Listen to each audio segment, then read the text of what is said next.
కోపం ఉంటే కారుతో తొక్కిచ్చి చంపేస్తారా అండి? కోపం ఉంటే లేదా పగుంటే మాత్రం కారుతో ఎక్కించి తొక్కిచ్చి చంపేస్తారా అండి? ఏంటి, ముగ్గురు వస్తున్న బైక్ని ఫార్చునర్ కారుతో గుద్దించి ఏంటి చచ్చారో లేదో డౌట్ వచ్చి మరలా కారు ఎక్కించి ఇంత దారుణమైన సంఘటన ఆంధ్రప్రదేశ్లో జరిగితే కనీసం స్పందించాలండి పవన్ కళ్యాణ్ గారు? కనీసం స్పందించాలి కదా, స్పందించరా? స్థానిక ఎమ్మెల్యే గారైనా కనీసం దీని మీద ఒక మాట కూడా మాట్లాడరండి. అంటే మీరు ఆకులమని మేము మమ్మల్ని చంపేయడానికని మీరు అంటే అధికారం మీది, మీరు అధికారంలో ఉన్నారు కాబట్టి మమ్మల్ని ఏమైనా చేసేయచ్చు మీరు, అదే కదా. ఇది కులాహంకారం అనుకోవాలా, లేకపోతే మీరు పెద్ద ఏంటి సామాజిక వర్గం అని మేము అనుకోవాలా? ఇలా ఒకటి కాదు రెండు కాదు చాలా అనుమానాలు అయితే ఉన్నాయి దీని మీద. ఒకవేళ మీరు దీని మీద సరైన చర్యలు తీసుకోకపోతే చలో కందుకూరు అని పిలుపునివ్వాల్సి వస్తుంది.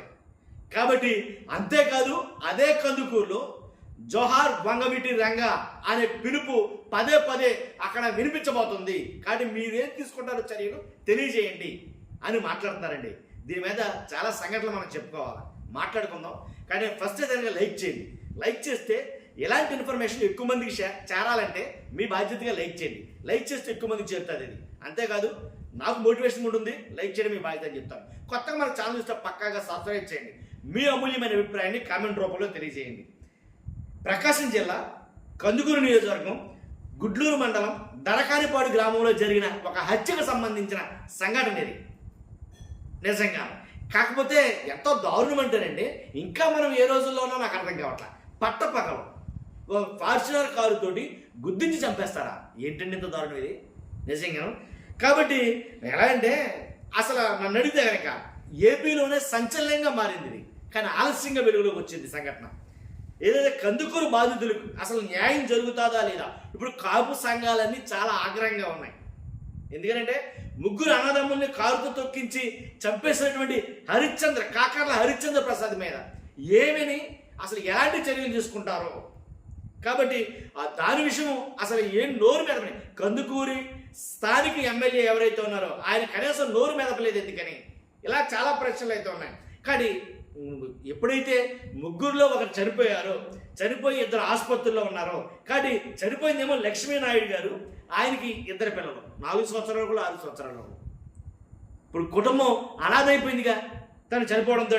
కాబట్టి మాట్లాడేది ఒకటే, అక్కడ టీడీపీ నాయకులే ఎవరైతే కాకర్ల హరిశ్చంద్ర ఉన్నారో టీడీపీ నాయకుడు కమ్మ సామాజిక వర్గానికి చెందిన వ్యక్తి కాబట్టి చంపేయచ్చు, అధికారంలో ఉన్నారు కదా కాబట్టి చంపేయచ్చు. ఇక్కడ చనిపోయిందేమో కాపు సామాజిక వర్గానికి చెందినటువంటి వ్యక్తి. అర్థమైందా?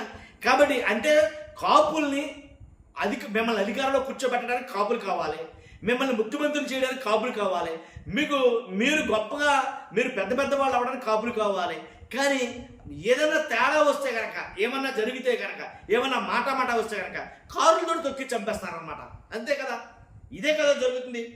కాబట్టి ఇప్పుడు కాకర్ల హరిశ్చంద్ర ప్రసాద్ గారు అలాగే తిరుమల శెట్టి లక్ష్మీనాయుడిని కారుతో తొక్కించిన సంఘటన గురించి కనీసం మాట్లాడకపోవడం, నోరు మెదకపోవడంతో చాలామంది, అలాగే వాళ్ళిద్దరు అన్నదమ్ములు ఎవరైతే భార్గవ్ పవన్ ఉన్నారో వాళ్ళు. కాబట్టి దీని మీద కాపు సంఘాలు చాలా ఆగ్రహం వ్యక్తం చేస్తున్నాయండి. కాబట్టి పవన్ కళ్యాణ్ గారు దీని మీద ఎందుకు స్పందించలేదని చాలా మీడియా వర్గాలు మాట్లాడుకున్నాయి. పవన్ కళ్యాణ్ గారు వెంటనే స్పందించాలి కదా. కాబట్టి పవన్ కళ్యాణ్ గారు మాట్లాడకపోవడం పైన కూడా చాలా అయితే చాలా రకాలుగా మాట్లాడుతూ వస్తున్నాయి. కాబట్టి చనిపోయిన వ్యక్తి ఒక కాపు సామాజిక వర్గం, చంపిన వ్యక్తి ఒక కమ్మ సామాజిక వర్గం. కాబట్టి ఇంతేనా కాపుల పరిస్థితి అనే కాడికి వచ్చింది. కాపు సంఘాలన్నీ కొన్ని అల్టిమేటం జారీ చేస్తాయి. ఒకసారి ఆ కాపు సంఘానికి సంబంధించిన నాయకుడు ఒక ఆయన మాట్లాడే మాటలు విందిగాని మీరు ఒకసారి ఆయన ఏం మాట్లాడాడో విందిగాని మీరు.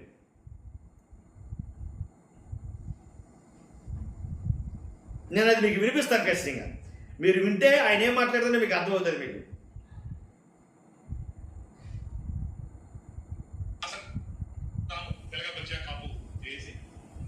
ఈ మధ్య కాలంలో మన కందుకూరులో, అంటే ఇప్పుడు ప్రకాశం జిల్లా నెల్లూరు జిల్లా తీసుకొచ్చింది కందుకూరు దగ్గర గ్రామం. అక్కడ వీళ్ళు ట్రాక్టర్ నడుపుకొని జీవించే వాళ్ళు తిరుమల శెట్టి ఇంటి పేరు వాళ్ళు మా కాపులు.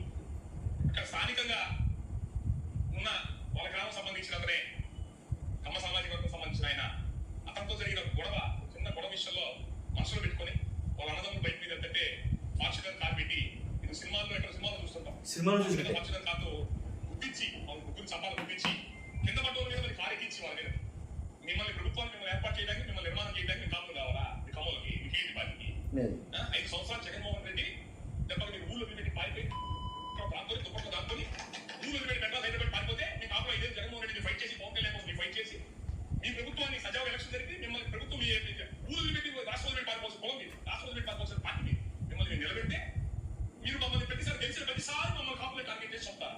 అంటే ఒక కమ్మ సామాజిక వర్గం కూడా ముగ్గురు మనుషులు ఫార్చునర్తో గుర్తి చంపాలని చెప్పి చూశాడని చెప్పారంటే అక్కడికి చట్టం మీద ఏం గౌరవం ఉంది? అంటే మీ ప్రభుత్వం మీద తెలియక మిమ్మల్ని గెలిపించిన ప్రతిసారి మీ చేత మేము మటం తీసుకోవాలా? మా కాపుల్ని మా ఊరు పనికోసం చేయాలి. మనం జగన్మోహన్ రెడ్డితో గొడవ పడి పనికోసం మేమే అవ్వాలా? లోకల్ ఎలక్షన్ పోలీస్ పార్టీ మీరు చేయలేక వాటిలో మేము నిలబడి మిమ్మల్ని నిలబెట్టి మిమ్మల్ని గెలిపించి ఏదో ముఖ్య రసీట్లు మీరు మనిషి మిమ్మల్ని గెలిపించాలని మాత్రం ఇలా పవన్ కళ్యాణ్ చెప్పి మన గౌరవించి మిమ్మల్ని గౌరవించి మీ పార్టీకి మేము అవకాశం ఇస్తే మీరు మీ మక్కలాన్ని కష్టాలు మీదే మమ్మల్ని ఇబ్బంది అలాగే మాకు ఎక్కడ పనులు ఇట్లా ఏ రాష్ట్రం లేవు ఎక్కడ రాజకీయ ప్రాధాన్యత లేదు తొక్కి పారేశారు కాపురాన్ని జనసేన క్యాబినెట్ తొక్కి పారేశారు అనుకోవట్లా అయినా భాగం మేము పట్టించుకుంటే ఈ రోజు ఓటేకైతే ఎప్పుడు కూడా మనుషులు చెప్తారా? ఎంత ఒళ్ళు కొవ్వు కండం కొవ్వెత్తే చేస్తాను జగన్మోహన్ రెడ్డి చూపించారు మగ చూపించారు ఆ రోజు 5 ఏళ్ళు జగన్ పోరాపోయారా వీళ్ళందరూ వచ్చి కాపు మేము వచ్చి నిలబడ్డాం అధికారం వచ్చిన తర్వాత నిలబడి అడగలేక కూడా మగాళ్ళు అయిపోతారు అధికారం రాగానే మనుషులు గురించి చెప్తారా? ఇలాంటి పనులు చూస్తున్నాము. రాబోయే రోజుల్లో మీకు ఎట్లా ముందు చెల్లించుకోవాలి మీరు చెల్లించుకుంటారు. మీకు ఇప్పటికీ చాలా అవకాశాలు ఇచ్చాం మీ కమ్మ సామాజిక వర్గానికి తెలుగుదేశం పార్టీకి ప్రతిసారి మమ్మల్ని రాజ్యాంగంలో అర్థం పెట్టి మీరు వాడుకుంటున్నారు.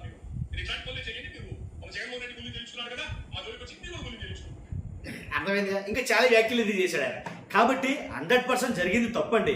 అది ఏ సామాజిక వర్గమైనా సరే, కాపు సామాజిక వర్గమా, కమ్మ సామాజిక వర్గమా, సామాజిక వర్గాల మాట పక్కన పెట్టేస్తే కనుక అతను ఒక మనిషి, ఓ కుటుంబం అతని మీద ఆధారపడి ఉంది, ఓ భార్య 2 పిల్లలు ఆధారపడి ఉంది. నీకు కొవ్వు ఉంటే వాస్తవంగా ఆ గుద్ది చంపినవాడు ఎవరైతే అతనికి ఉంటే కనుక అది వేరే రకంగా చూపించుకోవాలి. ఇంత దారుణం ఇది ప్రజాస్వామ్య దేశం అండి. నడి రోడ్డు మీద పట్టపగలో కారుతో గుద్ది చంపించి కారుని ఎక్కించి తొక్కింది మరి చంపేయడం అంటే ఎక్కడ జరగదు. ఇది ఏమన్నా అసలు దేశమా కాదు నాకు అర్థం కాలేదు. కాదు అలా చంపేస్తే నీకు ఎంత అహంకారం ఉంటే కనుక దాని కులాహంకారమా లేకపోతే ధనాహంకారమా ఏదైనా పక్కన పెట్టే నీకెంత అహంకారం ఉంటే కనుక అలా చేస్తావు. కాబట్టి అలాంటి వాళ్ళని వెంటనే కఠినంగా చర్యలు తీసుకోవాలి. వాడు ఏ పార్టీ వాడైనా సరే, ఆడు ఏ కులమోడైనా సరే, కులాల పార్టీలు పక్కన పెట్టినా సరే వాడిని ఖచ్చితంగా కఠినంగా చర్యలు తీసుకోవాలి అలాంటి వాడి మీద. కాబట్టి కనీసం ఒక స్టేట్మెంట్ పాస్ అయిపోవడం, స్థానిక ఎమ్మెల్యే గారు కావచ్చు, అలాగే పవన్ కళ్యాణ్ గారు కావచ్చు, వీళ్ళు ఎవరో మాట్లాడకుండా పోతుంటే కాపు సంఘాలు ఊరికనే ప్రసక్తే లేదు. అని మన మామూలుగా చలో కందుగురికి పిలుపులు ఇస్తాం తేడా అవుతాయి కనుక దద్దరిల్లిపోద్ది, మరో తుని సంఘటన ఏదైనా జరగబోతుంది అనేది వాళ్ళు మాత్రం మన వాళ్ళు ఓ రేంజ్లో మాత్రం మాట్లాడుతున్నారు. దాంట్లో ఎలాంటి ఒకటి లేదు. ఎందుకంటే వాళ్ళు చాలా కోపంతో ఉన్నారు. ఎలాంటి పార్టీలో చూసుకుంటే కనుక పార్టీలో తొక్కేస్తున్నారు మమ్మల్ని, అలాగే దేనికి మమ్మల్ని పిలవట్లేదు, దేనిలో మాకు ప్రాధాన్యత లేదు, ఏదో పిలిచామంతే ముష్టి 20 సీట్ల కోసం మీరు మాకు ఇచ్చిన ముష్టి 20 సీట్ల కోసం మిమ్మల్ని మేము అధికారంలో కూర్చోబెట్టాం. అధికారంలో కూర్చోబెడితే తిరిగి మమ్మల్ని చంపేస్తారా మీరు అన్నట్టుగా మాట్లాడుతున్న మాటలు ఒకళ్ళిద్దరు కాదు. కాపు సంఘాలు చాలా మటుకు మొత్తం మూకుముడిగా ఉంటాయి. ఎలాంటి పరిస్థితుల్లో దాన్ని సొద్దుమనచకపోతే కనుక, దాని మీద సరైన చర్యలు తీసుకోకపోతే కనుక అది పెను ప్రమాదం మారే పరిస్థితి ఉంది. భారీ ముందు చెల్లించుకోవాల్సి వస్తుంది తేడా వస్తే. కాబట్టి ఇలాంటి టైంలో సరైన స్టాండ్ తీసుకోవాలి అధికారులు కానీ, నాయకులు కానీ, దాని సంఘానికి సంబంధించిన పెద్దలు కానీ. ఎలాంటి సమయంలో సరైన స్టాండ్ తీసుకోకపోతే చాలా భారీ మూల్యం అయితే చెల్లించుకోవాల్సి వస్తుందని నాకు అనిపించింది వాళ్ళ మాటలన్నీ వింటే కనుక. నిజంగా ఇద్దరు చిన్న పిల్లలు ఉన్నారండి, 4 సంవత్సరాల ఒకరికి 6 సంవత్సరాల ఒకరికి. తర్వాత వాళ్ళిద్దరు కూడా ఆ తండ్రి పుట్టిన ముగ్గురు కొడుకుల్లోనూ ఆ ముగ్గురు కొడుకుల మీదకి ఎక్కిచ్చేయాడు ఆయన. ముగ్గురు కొడుకుల మీదకి ఎక్కి తొక్కించేది ఏంటండి దారుణం? ఎక్కడ జరగదు ఇలాగా. కాబట్టి అంటే అధికారం మాది, మా కమ్మ సామాజిక వర్గం ఉంది అధికారం, కానీ మేము ఏం చేసినా చెల్లుబాటు అవుద్ది అనే కదా. అదే మాట్లాడుతున్నారు వీళ్ళంతా కూడా, నేను అనడం కాదు. మొత్తం కాపు సంఘాలకు సంబంధించిన ప్రతి నాయకుడు గొంతె తరుస్తున్నాడు ఇవాళ. నాకు తెలిసి ఈ రానున్న రేపు ఎల్లుండో కూడా ఇది తీవ్రతరం అవుతుంది. కాబట్టి అవ్వకముందే దీని మీద సరైన స్టాండ్ తీసుకోవాలని అభిప్రాయం. చూస్తున్న మీరు అందరూ కూడా మీ అభిప్రాయాన్ని కామెంట్ రూపంలో తెలియజేయండి. ఫస్ట్ అయితే లైక్ చేయండి, కొత్తగా మన ఛానల్స్లో పక్కాగా సబ్స్క్రైబ్ చేయండి. Thank you very much.